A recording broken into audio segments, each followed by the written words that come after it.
We deal with stress on a day-to-day basis. Learning how to become more mindful and manage our stress at higher levels, we're really going to launch our life into a whole new direction. Today, we're going to talk about mindfulness and stress management. Let's go get that nugget. Welcome to Life Mastery Podcast. I'm Jen Mack, Lady of the Mind, your host, energy healer, and intuitive coach. This is where we learn to master our lives and ignite our spirit, one nugget at a time. Hey guys, it's Jen Mack, Lady of the Mind. Welcome to today's episode where I hope I am finding you managing your stress by becoming more mindful. If you're not managing your stress, then it is my intention that in today's episode, I give you just one nugget of inspiration towards your transformation. Today is part one. We're going to talk about probably 5 or 6, depends on how long it goes, 5 or 6 steps that you can take to become more mindful and to manage your stress. So first, let's talk about what stress does. For one, there's a lot of chemical responses in the bodies with hormones and chemicals in our body that get produced when we're in a stress environment. Now, a lot of the things, I listen to Joe Dispenza pretty religiously, and he's very scientific in his explanation of this, so I may get some of it wrong. But when we are in a stressful situation, like we need to run away from something that can harm us, the heart starts pumping fast. The arteries and the veins dilate to move blood through the body quickly, so we can take off running. The digestive system shuts down because it's not a time to eat. Right? Our pupils become dilated and we are like ready to go, ready to fight, ready to flee, ready to hide, ready to think quickly, ready to do something. Sometimes those stress responses are good. You know, if something is happening in the house and the work and the traffic and you need to move quickly, you want your body to be able to respond to that stress. Now, the problem becomes when we are living in that kind of a stressful environment for long periods of time. That's like you can only hold your breath for so long. And if you hold it longer than a certain point, you're going to start seeing some pretty bad effects on the body. So when we talk about stress and we talk about it over a length of time, and I mean not just, 5, 10, 25 minutes, but I mean over years of your life. If you're in a job or in a relationship or something is going on in your life that you are not able to manage that stress, your body over time is going to start breaking down. There are lots and lots of different things that your body can start to do to kind of retaliate from being in those stressful environments. A lot of that has to do with your blood, your joints. You become stiff, heart disease, heart attacks, high blood pressure, cardiovascular disease. There's so many things that can happen that are stress related. And it starts off as maybe just bad moods, maybe some digestive issues. Maybe it's even headaches or some upper back pain. All of these things are stressful. If there's some ailment like that you can't quite pinpoint to a specific thing, and you're dealing with those ailments on a regular basis, it's possible that your environment is stressful. Now, take this into consideration that if I focus on myself, because that's what this whole podcast is about you focusing in certain areas of yourself to then get a response, a difference in the environment, to have something happen out in the environment that is creating based on how you feel on the inside. Hopefully you followed that. That was a little bit clunky. And I apologize for that. But I think that if this whole podcast is all about you doing the inner work to create a different response in the environment. And I want to talk about different ones. I want to just kind of touch on them and then invite you to reach out to me if this is something you want to go deeper on. I have coaching programs and I'm looking for more clients, and I would love to help you if this is something that you are interested in working with me. These are the things that I talk about, right?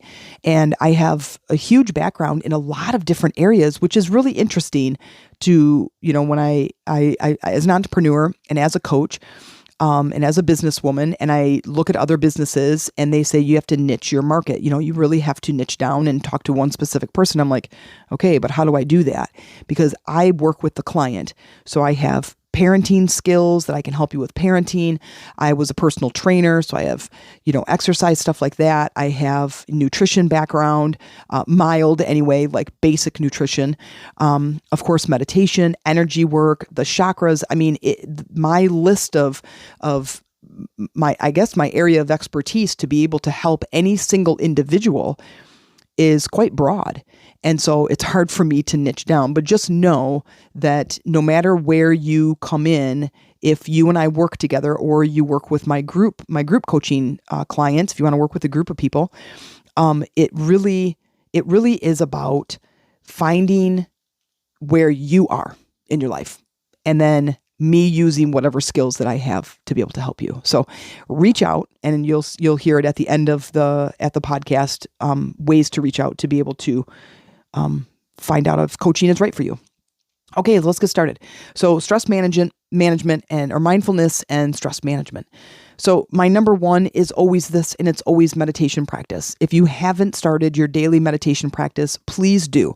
It took me a long time, years and years and years of coming across that in reading materials and videos, and every personal development book across the nation is all about beginning a meditation practice. And I'm not finally in the last couple months, but finally in the last couple of years, been like, okay, let's do this. And my life has changed exponentially from where I was, for 48 years leading up to that point to where I am right now.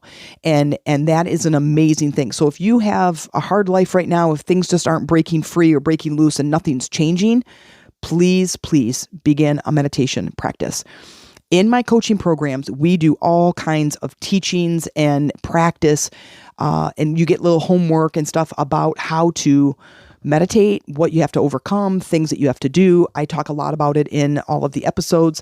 I have meditation information all over in our groups. You can always ask about it, but that is one of the main things that we do in the coaching practice and in the group coaching practice and in one-on-ones is beginning a meditation practice. It is so important. And I've heard every single excuse you could possibly throw at me about beginning a meditation practice.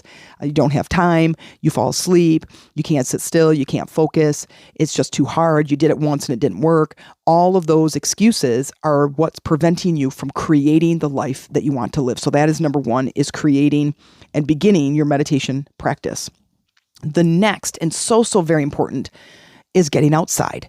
We live in this digital world now that we live our lives behind a computer, and even people that are outside, like go to any restaurant or a park and you'll see people hanging out together, and every single one of them has their face in their phone. I said, leave that digital stuff at home. Like there's an expansive world out there. Like the clouds aren't being looked at again. And nobody is looking up into the sky or the sun or looking at the birds in the trees. They're on their phones. So take a break and go outside. And that leads me to number 3, which is a digital detox. A digital detox is one of my favorite things to do. Like I spend a lot of time behind my computer and I start to get pretty irritated after a while. I start to just like want to chew somebody up. And it is so important that I have 2 dogs that need to go outside for recess. They need to go for walks. They need to go to the park. They need to go outside. They need to get, have the ball thrown to them. They need to go hunt for little treats. And I have to go do that. Like it is so vital for my health and my relaxation and my like calming my nerves. Being in business and being an entrepreneur, it's very hard. It's hard work. It's a lot of work. It's a lot of dedication. And I know that I can turn a corner any second and become a workaholic. And if I'm not that yet, I'd be kind of surprised. But I usually take the weekends. I try to take the weekends off unless I have an event. I try to take the weekends off so I can get outside and play. I love being outside. And that is a huge thing to do, is when you go outside, leave your phone. Or certainly turn it off or put it in your back pocket. You can keep it for pictures, because I take lots of pictures. But be mindful of when your phone is in your hand or in your face when you are outside. So that digital detox, close the computer, Go for a walk, go ride your bike, go for a swim, go do something that gets you out into nature. This is going to, over time, it just allows the body to relax into this place of peace and harmony. And then things that used to upset you in your day-to-day world just don't upset you anymore. And that's the first thing that I'm noticing, is that my whole state of being just feels better. Things that would normally knock me off my rocker just don't affect me. It's just okay. And it's so amazing and so freeing. The number 4th is beginning a gratitude practice. I have a box, a wooden box, and I have these little scrap sheets of paper in there that are all paper clipped together with a pencil in there. And every single day I take that out and I write a few things on there that happen throughout the day that I'm grateful for. And then on New Year's Eve, as we're watching some of the, the bands and singers and whatever, the ball drop, whatever those shows are, and throughout the commercials, we mute the TV and we each read. We pull out 3, 4, 5, 8, whatever of those pieces of paper, and we read the things that happen throughout the year that we're grateful for. And it's this really fun activity. And I've been doing it now. This will be my 5th year, and it's been a lot of fun to go back. And I keep them. I put them in a Ziploc bag, and I put a piece of paper in that says, 2019, 2020.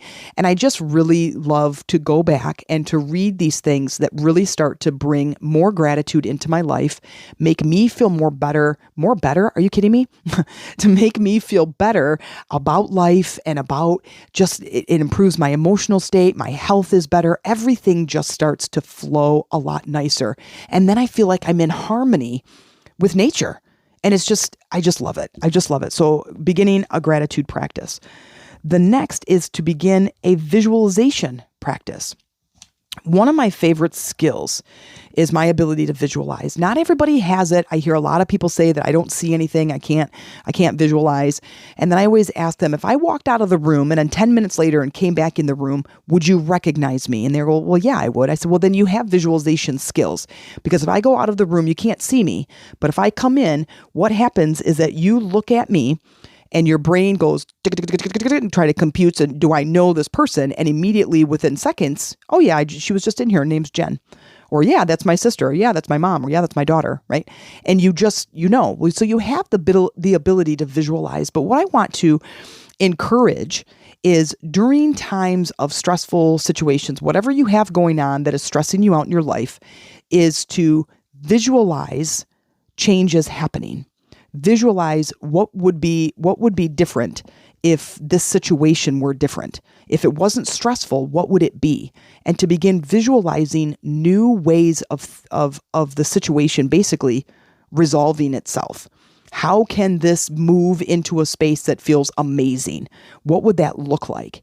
And then spending some time in that space being curious. So if you're taking notes about this, number 5 is visualization practice, and then practicing curiosity.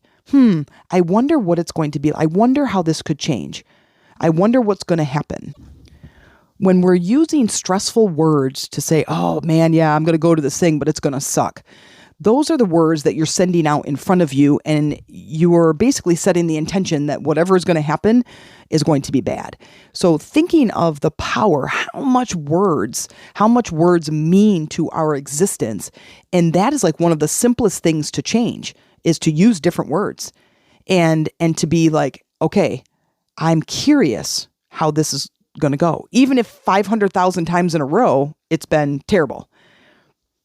When we start shifting into curiosity, it has a little bit more forward momentum.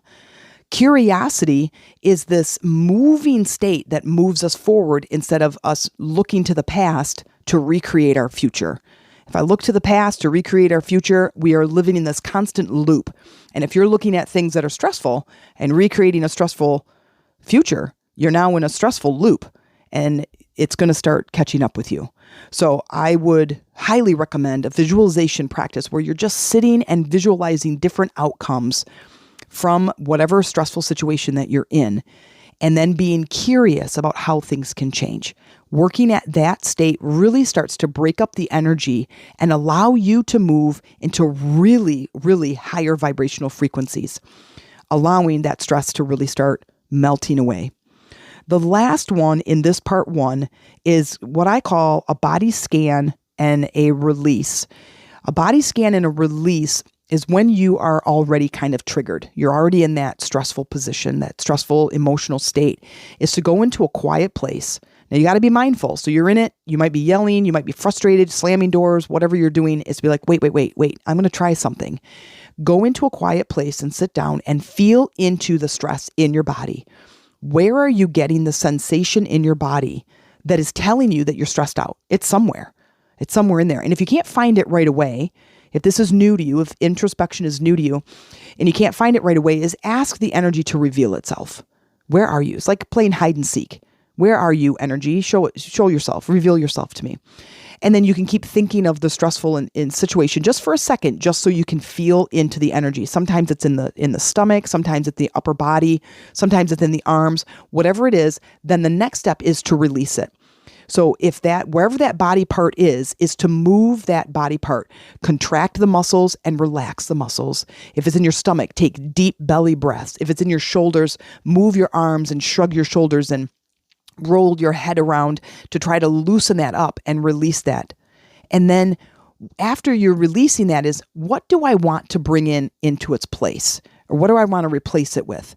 And replacing this energy with something new is allowing you to become empowered about the mind over the body. Because something that's stressful happens, eventually the body goes, oh, okay, I understand. Every time this happens, I need to act like this. Every time this thing happens, I need to make sure that I stress out. And instead, we want to install new circuits. We want something different to happen. I don't want to get stressed out when that thing happens. I want to feel good no matter what, because my happiness is so important to me. So these are my top, what I give you. I give you 6. These are my top 6. And let me just add 6. I decided I'm going to name it something different. A body scan, release, and replace. So you release whatever the energy is, and you're going to replace it with something new. So here's the top 6. And then in the next one, part 2, we'll go over the top 5 or the next 5. So part 1, number 1, meditation practice. Number 2, getting outdoors. Number 3, a digital detox. Number 4, a gratitude practice. Number 5, visualization practice. And number 6, a body scan, release, and replace. That one's my favorite. So if this is something that you need some deeper walkthrough, if you want some help with this, if you would love some support, I would love to be the coach for you. So let me know. Send me an email, the meditation room at tc at tc@gmail.com. Whatever I just all of a sudden lost what our email address is. That was crazy. The meditation room tc@gmail.com. Send me an email. Say, hey, let's talk. And then let's just see if we can be a right fit for each other. If it's something that you want to go a little bit deeper on and you're ready to start letting go of this stress. Hope to talk to you soon. Wow, that may have felt like a lot of information in today's episode, but if you're looking for support and a deeper knowledge of what we talked about today, then let's connect. You can learn more about how I work and how you can work with me. Send me an email to the meditationroomtc@gmail.com, subject line, let's talk. And in the meantime, you can join my online Facebook community, Lady Rising, and mention that you came in through the podcast. I look forward to supporting you and connecting with you there.